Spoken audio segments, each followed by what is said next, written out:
अस्सलाम वालेकुम। मेरा नाम डॉक्टर हुमा असलम है। मैं कंसल्टेंट साइकाइट्रिस्ट हूँ और Punjab institute of mental health में as head of unit C2 काम कर रही हूँ। इसके साथ साथ as a consultant psychiatrist psychiatry clinic में प्रैक्टिस कर रही हूँ। आज की वीडियो में हम बात करेंगे एंटी डिप्रेसेंट अद्वियात क्या होती हैं। जैसे कि नाम से जाहिर है एंटी डिप्रेसेंट, यानी कि ये वो अद्वियात हैं जो डिप्रेशन की अलामात को दूर करती हैं। देखा गया है कि इनकी 4 बड़ी इकसाम हैं, जिसमें tricyclic anti depressant, monoamine oxidase inhibitors, selective serotonin reuptake inhibitors, serotonin and noradrenaline reuptake inhibitors शामिल हैं। बात करेंगे कि ये अद्वियात किस तरह काम करती हैं। हमारे दिमाग में कुछ केमिकल्स होते हैं जिनको न्यूरोट्रांसमीटर्स कहा जाता है और ये एक खुलिये से दूसरे खुलिये तक पैगाम रसानी का काम करते हैं। जो डिप्रेशन में मेन न्यूरोट्रांसमीटर्स इन्वॉल्व होते हैं उसमें सेरोटोनिन, नॉरएपिनेफ्रिन और डोपामिन शामिल हैं और ये अद्वियात इन सब न्यूरोट्रांसमीटर्स की कारकर्दगी को बेहतर करती हैं, उनकी मिकदार को ब्रेन में बढ़ाए रखती हैं ताकि डिप्रेशन के अलामात बेहतर हो सकें। एंटी डिप्रेसेंट अद्वियात किन कंडीशंस में दी जाती हैं? सबसे पहले तो जैसे कि ये नाम से जाहिर है एंटी डिप्रेसेंट अद्वियात हैं, तो ये मॉडरेट टू सीवियर डिप्रेशन में दी जाती हैं। इसके अलावा ये एंग्जाइटी डिसऑर्डर्स में दी जाती हैं, ऑब्सेसिव कंपल्सिव डिसऑर्डर में दी जाती हैं। कुछ ऐसी पेन होती हैं, क्रॉनिक पेन होती है जो किसी भी इलाज से ठीक नहीं हो रही होती, उसमें अगर एंटी डिप्रेसेंट अद्वियात दी जाएँ तो उससे बहुत बेहतर इफ़ेक्ट सामने आते हैं। फिर ईटिंग डिसऑर्डर्स में इनका इस्तेमाल देखा गया है, पोस्ट ट्रॉमेटिक स्ट्रेस डिसऑर्डर में इनको इस्तेमाल किया जाता है। तो ये कुछ कंडीशंस हैं जिनमें एंटी डिप्रेसेंट अद्वियात दी जाती हैं और ये देखने में आया है कि 3 महीने तक अगर इन सब कंडीशंस में एंटी डिप्रेसेंट अद्वियात का इस्तेमाल किया जाए तो 60 to 70% लोगों में बहुत ज़्यादा बेहतरी आ जाती है। अद्वियात की दूसरी क्लास जिनको SSRI selective serotonin reuptake inhibitors कहा जाता है, ये आजकल बहुत कॉमनली प्रिस्क्राइब की जाती हैं क्योंकि इनके मुज़र असरात या साइड इफ़ेक्ट्स बहुत कम होते हैं। इनको लेने के बाद कुछ लोगों में उल्टी मतली की कैफियत हो सकती है, डायरिया की शिकायत हो सकती है, पेट ख़राब हो सकता है, लेकिन ये असरात कुछ अरसे तक रहते हैं, 1 से 2 हफ्ते तक रहते हैं और बाद में सेटल हो जाते हैं और अगर इनको खाने के साथ लिया जाए तो ये तकलीफ़ कम हो जाती है। इसके साथ साथ कुछ लोगों में जिनसी ख्वाहिश में कमी वाक़या होती है, तो ये इसके कुछ मुज़र असरात हैं। अदरवाइज़ ये बहुत सेफ़ अद्वियात कंसिडर की जाती हैं और आजकल फर्स्ट लाइन के तौर पे यही अद्वियात प्रिस्क्राइब की जाती हैं। इसके अलावा जो दूसरी अद्वियात हैं जिन्हें SNRI कहा जाता है, serotonin and norepinephrine reuptake inhibitors, ये मोर और लेस इनके साइड इफ़ेक्ट्स SSRI से मिलते जुलते ही होते हैं। चौथी क्लास दवाइयों की मोनोअमाइन ऑक्सीडेज इनहिबिटर्स है। इनके मुज़र असरात काफ़ी ज़्यादा हैं जिसकी वजह से आजकल ये इतनी ज़्यादा प्रिस्क्राइब नहीं की जाती। अब बात करेंगे उन कुछ मिसकंसेप्शंस पे, उन कुछ गलत फहमियों पे जो एंटी डिप्रेसेंट अद्वियात के बारे में मशहूर हैं। सबसे पहले तो ये समझा जाता है कि शायद जो बंदा एंटी डिप्रेसेंट अद्वियात लेना शुरू करता है उसको इनकी आदत हो जाती है। तो यहाँ पे मैं ये क्लियर करना चाहूँगी कि आदत उस चीज़ की होती है जिसकी इंसान को ज़रूरत नहीं होती, जो नशा आवर चीज़ होती है। जैसे अल्कोहल की आदत हो जाती है, जैसे डिफरेंट ड्रग्स हैं, जैसे जिसमें कैनाबिस आती है, चर्स आती है या सिगरेट आती है। इनकी इंसान के जिस्म को ज़रूरत नहीं होती, इंसान अपने प्लेजर के लिए लेना शुरू करता है और इनकी आदत होना शुरू हो जाती है। जो एंटी डिप्रेसेंट अद्वियात हैं वो डिप्रेशन के लिए दी जाती हैं, वो एक बीमारी है।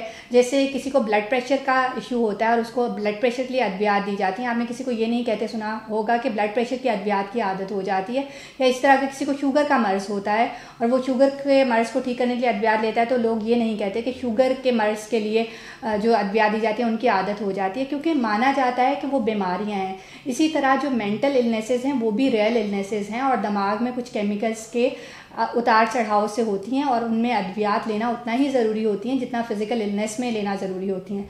तो इन अद्वियात की बिल्कुल भी आदत नहीं होती। ये अद्वियात एक बीमारी के लिए ली जाती हैं और कुछ लंबे अरसे तक ज़रूर लेनी पड़ती हैं जब तक कि मुकम्मल सेहत याबी ना हो जाए। फिर ये सवाल पूछा जाता है कि एंटी डिप्रेसेंट अद्वियात लेने के बाद क्या आप ऐसे काम कर सकते हैं जिसमें कुछ कंसंट्रेशन की ज़रूरत होती है, जैसे ड्राइविंग कर सकते हैं कि नहीं? तो ये आपने अपने साइकाइट्रिस्ट से पूछना है कि आपको वो कौन सी दवा दे रहा है। अगर वो दवा दे रहा है जिसमें नींद है तो उसके बाद तो आप ड्राइव नहीं कर सकते। अगर किसी एंटी डिप्रेसेंट अद्वियात में नींद नहीं है तो वो आप सेफली ले सकते हैं और उसके बाद सेफली ड्राइव कर सकते हैं। फिर जो लोगों के बहुत ज़्यादा कंसर्न्स होते हैं कि अगर कोई खातून हामला हो गई है तो क्या उस वक्त वो एंटी डिप्रेसेंट अद्वियात ले सकती है। नॉर्मली तो पहले ट्राइमेस्टर में जो हमल के पहले 3 महीने होते हैं ज़रूरी समझा जाता है कि उस दौरान कोई भी गैर ज़रूरी अद्वियात ना ली जाएं, लेकिन देखा जाता है कि क्या डिप्रेशन बहुत ज़्यादा स्वेयर है और वहाँ पे दवाई लेने की ज़रूरत है कि नहीं। तो उस केस में दवाई इस तरह की मौजूद हैं जिनके कोई बच्चे पे मुज़र असरात नहीं होते, वो दवाइयाँ सेफ़ होती हैं। तो इस सिलसिले में आपने अपने साइकाइट्रिस्ट से बात करनी है और वो आपको रिस्क और बेनिफिट का एनालिसिस करके बताएगा कि क्या आपके लिए दवाई लेना ज़रूरी है कि नहीं।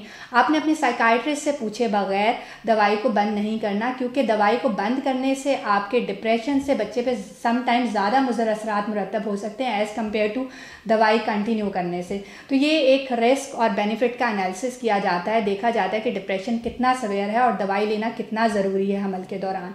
फिर अक्सर ये पूछा जाता है कि अगर एक माँ अपने बच्चे को दूध पिला रही है तो क्या उस दौरान वो दवाई ले सकती है। इसमें भी आपने अपने साइकाइट्रिस्ट को लाजमी तौर पे बताना है कि आप अपने बच्चे को दूध पिला रही हैं, क्योंकि कुछ अद्वियात हैं ऐसी जो ड्यूरिंग लैक्टेशन या ड्यूरिंग ब्रेस्ट फीडिंग सेफ़ होती हैं और उनको आप जब अपने बच्चे को दूध पिला रहे हैं उस दौरान ले सकते हैं। अब बात करेंगे कि एंटी डिप्रेसेंट अद्वियात किस तरह ली जानी चाहिए और कितना अरसा ली जानी चाहिए। जैसे हमने कुछ इनके मुज़र असरात पे बात की। जो आजकल कॉमनली प्रिस्क्राइब्ड एंटी डिप्रेसेंट हैं वो SSRI या SNRI हैं और इनके मुज़र असरात में ज़्यादातर उल्टी मतली की कैफियत है या फिर पेट ख़राब हो सकता है। ये तकलीफ़देह असरात कुछ हफ्ते रह सकते हैं, 1 से 2 हफ्ते रह सकते हैं, उसके बाद सेटल हो जाते हैं। लेकिन अगर आपको उनके इतने शदीद मुज़र असरात मुरतब हो रहे हैं कि आपसे ये दवाई कंटिन्यू नहीं की जा रही, तो अपने साइकाइट्रिस्ट से रब्ता करें, क्योंकि वो आपको दवाई सूट नहीं करी और वो आपकी दवाई ताकि चेंज कर सके। ये दवाइयाँ जब ली जानी शुरू की जाती हैं तो उससे तकरीबन 1 से 2 हफ्ते में इनके फ़ायदे आना शुरू होते हैं और मुकम्मल फ़ायदा आने में 6 हफ्ते भी लग सकते हैं। दवाई आपको रोज़ाना लेनी है, क्योंकि दवाई ने ब्रेन में अपने लेवल्स बनाने हैं, जो आपको पहले बताया कि 1 से 2 हफ्ते लग सकते हैं दवाई को अपने लेवल्स ब्रेन में बनाने में। और उसके बाद आपने 6 हफ्ते लग सकते हैं इसकी मुकम्मल बेहतरी के लिए, लेकिन उसके बाद भी जब तक आपको आपके साइकाइट्रिस्ट ने कहा है आपने दवाई कंटिन्यू रखनी है।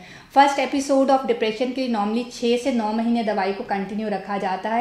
आपने अपने साइकाइट्रिस्ट से मुकम्मल राब्ते में रहना है और जितने अरसे के लिए वो आपको दवाई कहे उतने अरसे तक के लिए लेनी है और जिस तरह वो आपकी कम करवाए उस तरह आपने टेपर डाउन करके इसको आहिस्ता आहिस्ता बंद करना है, क्योंकि आपने खुद से इसको बंद करने की कोशिश नहीं करनी।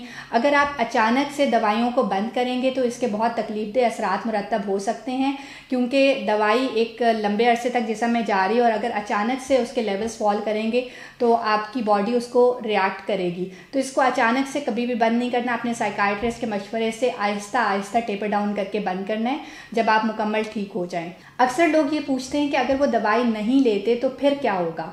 तो जैसा कि मैंने पहले बात की, depression, anxiety, obsessive compulsive disorder, post traumatic stress disorder, ये रियल इलनेसेस हैं जो दिमाग में कुछ केमिकल्स की कमी से होती हैं।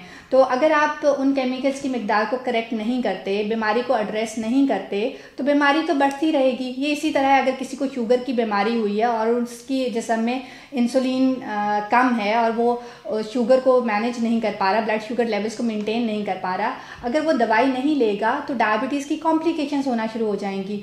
डिप्रेशन में भी इस तरह है कि अगर वो दवाई नहीं लेगा तो सेवेरिटी बढ़ती जाती है और देखा गया है कि बहुत सारे साइकाइट्रिक इश्यूज़ अगर टाइमली एड्रेस ना हो तो वो खुदकुशी का बायस बन सकते हैं, वो एंड अप करते हैं सुसाइड की सूरत में। तो इसलिए इनको एड्रेस करना बहुत ज़रूरी है।